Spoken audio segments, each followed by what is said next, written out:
आदरणीय संचालक जी कई बार निवेदन कर चुके हैं, मैं भी निवेदन करता हूं, जो लोग पीछे बैठे हैं, पीछे खड़े हुए हैं, वो सब अगर सामने आ जाए तो बहुत अच्छा कार्यक्रम हो जाएगा, बहुत खूबसूरत महफिल लगेगी। आप सब लोगों से निवेदन है कि आप सब लोग आगे आ जाओ। आप वो आ जाएंगे, आप पढ़े वो सब आ जाएंगे। थोड़ा माहौल देख रहे हैं जरा। माँ शारदे को प्रणाम करता हूँ, मंच को प्रणाम करता हूँ, मंच पर विराजमान साहित्यिक मनीषियों को प्रणाम करता हूँ, देवकली की देवतुल्य जनता को प्रणाम करता हूँ, क्योंकि यह क्रांतिकारियों की भूमि है। माँ भारती की आरती के लिए उपस्थित हुआ हूँ। यह क्रांतिकारियों की भूमि है और क्रांतिकारियों के रक्त वंशजों के सामने कविता पढ़ना यह बड़े गौरव की बात है। हाँ, निश्चित रूप से। आप सबको प्रणाम करता हूं। हमारे बीच में आदरणीय सतीश दादा बैठे हुए हैं, वो बड़े कवि हैं, मैं उनकी अगवानी में हूं, प्रणाम करता हूं उनको और पढ़ता हूं, प्रारंभ करता हूं। सुनिएगा। स्वागत है भैया। वाह। इस हमारे भारत की पृथ्वी की शक्ति देखो, सभी तत्व दे के अन्न जल हमें देती है। ये हिंदुस्तान की धरती है तो क्या है। मैं पढ़ता हूँ, सुनिएगा, आपका आशीष मिलना चाहिए। आपके घर आंगन का बच्चा हूँ। स्वागत। और जब तोतली भाषा में भी कुछ कहता है तो उसे स्नेह और प्यार मिलता है। मैं प्रणाम करता हूँ, पढ़ता हूँ। आदरणीय संचालक बड़ा अच्छा संचालन कर रहे हैं, प्रणाम करता हूँ। सुनिएगा कि इस हमारे भारत की पृथ्वी की शक्ति देखो, सभी तत्व दे के अन्न जल हमें देती है। और क्रांतिकारियों में राजगुरु अशफाक और ठाकुर रोशन सिंह बिस्मिल हमें देती है। इस हमारे भारत की पृथ्वी की शक्ति देखो, सभी तत्व दे के अन्न जल हमें देती है। और क्रांतिकारियों में राजगुरु अशफाक और ठाकुर रोशन सिंह बिस्मिल हमें देती है। तो गांधी दयानंद और विनोबा जैसे संत देके, झांसी रानी जैसे कवि बल्लभ हमें देती है। और कह विवेक हार हम मान कैसे जाएं कभी, हर बार मेरी माँ सफल कर देती है। कह विवेक हार हम मान कैसे जाएं कभी, हर बार मेरी माँ सफल कर देती है। बहुत सुंदर। वाह। और मेरे प्रिय मित्रों, एक मैं बहुत छोटी सी बात कहना चाहता हूँ, इतिहास पे बहुत छोटा सा प्रश्न उठाना चाहता हूँ। बिल्कुल स्वागत। हम नहीं कहेंगे तो कौन कहेगा, साहित्यकार नहीं कहेंगे तो कौन कहेगा।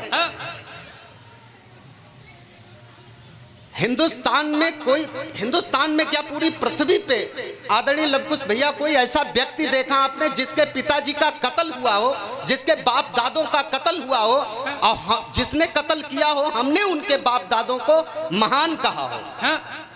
ये सिर्फ हिंदुस्तान में देखने को मिलता है। क्या बड़ी टिप्पणी की है भाई, एक बार जोरदार तालियां। ये सिर्फ हिंदुस्तान में देखने को मिलता है। मैं पढ़ता हूँ, सुनिएगा, आपका आशीर्वाद चाहता हूँ। कि बच्चों को पढ़ाया यदि बाबर हुमायूं को, तो बच्चों को पढ़ाया यदि बाबर हुमायूं को, तो महाराणा प्रताप की कहानी नहीं जानेंगे।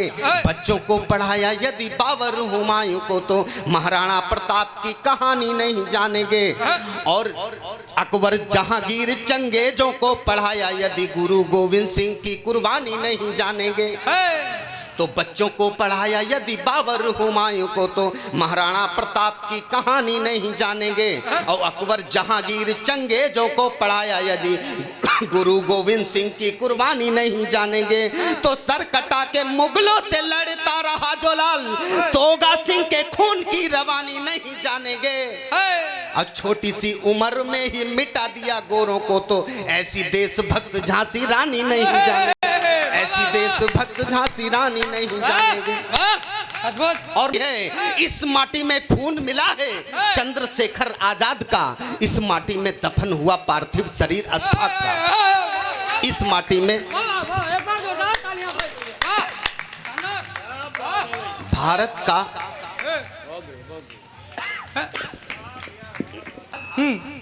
शिवाजी राणा के पौरुष का है, मंगल पांडे तात्या तोपे जैसे वीर पुरुष का है।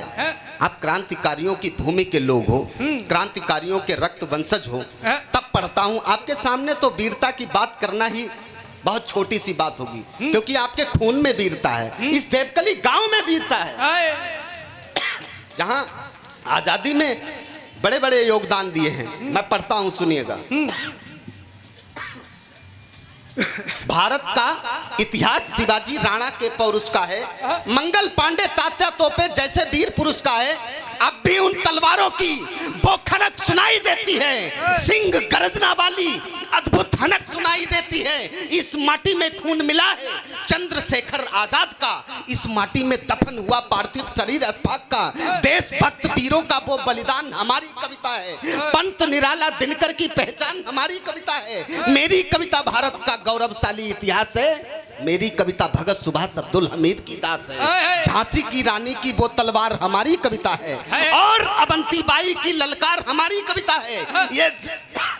ये धरा जहां हथियार बंद दुश्मन से यौवन लड़ता था, ये धरा जहां अपने प्रेयस को त्याग के यौवन लड़ता था।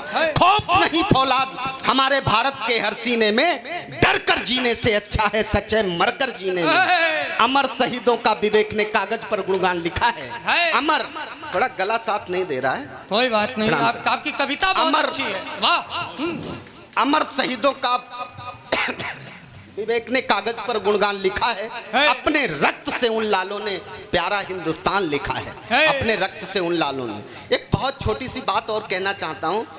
स्वागत। आप सब बहुत मन से सुन रहे हो, बड़े प्यार से सुन रहे हो, यही उम्मीद लेकर के मैं आया था। प्रणाम करता हूं, सुनिएगा। स्वागत।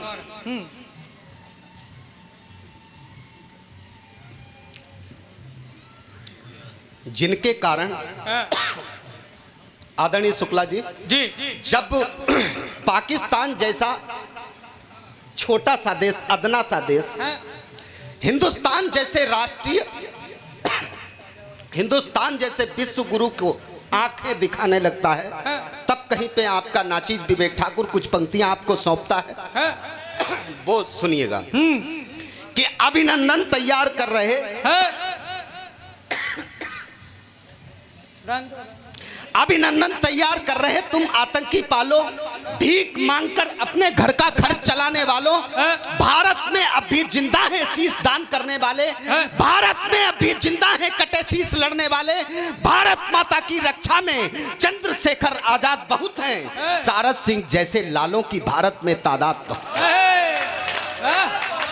सारद सिंह, बहुत अच्छा, बहुत अच्छा माला, क्या बात है भाई, बहुत शानदार कविता। बहुत स्नेह मिल रहा है अपने घर से, अपने परिवार से। वाह, क्या बात है भाई, सम्मान, बहुत बढ़िया भाई विवेक जी, बहुत बढ़िया, बहुत शानदार। एक बार तालियां बजाकर आप भी आदेशित कीजिए, बहुत बढ़िया। अभिनंदन तैयार कर रहे, मैं पुनः पढ़ता हूं। आदरणीय, इस कार्यक्रम का ये बहुत बड़ा सौभाग्य है, मैं बता रहा हूं आपको। शायद आदरणीय संचालक नाथ सैनिक रेपिस्ट होते हैं, मैं पढ़ता हूं, सुनिएगा कि जिनके कारण भारत में खुशहाली होती है, होती होली, ईद, मुहर्रम, दिवाली होती है, सारे त्योहारों को। मैं पंक्तियां पढ़ता हूं, आप जान जाएंगे ये शब्द किसने बोला था। मैं नाम भी ले लूंगा, मुझे कोई परहेज नहीं है। स्वागत। कि जिनके कारण भारत में खुशहाली होती है, होती होली, ईद, मुहर्रम, दिवाली होती है, सारे त्योहारों को मिलकर हम सब यहाँ मनाते।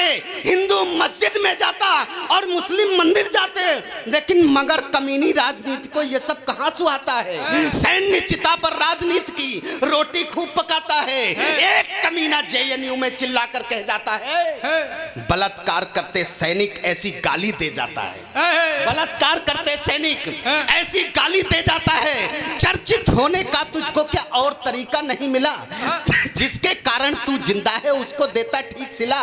सैनिक नहीं बलात्कारी है। मैं एक उसको जवाब देना चाहता हूं, अगर जवाब ठीक ठाक हो जाए तो मंच से भी तालियां उठे। सुनिएगा कि जिनके कारण, पुनः पढ़ता हूं, जिनके कारण भारत में खुशहाली होती है, होती होली, ईद, मुहर्रम, दिवाली होती है, सारे त्योहारों को मिलकर हम सब यहाँ मनाते। हिंदू मस्जिद में जाता और मुस्लिम मंदिर जाते, लेकिन मगर कमीनी राजनीति को ये सब कहाँ सुहाता है। सैन्य चिता पर राजनीति की रोटी खूब पकाता है।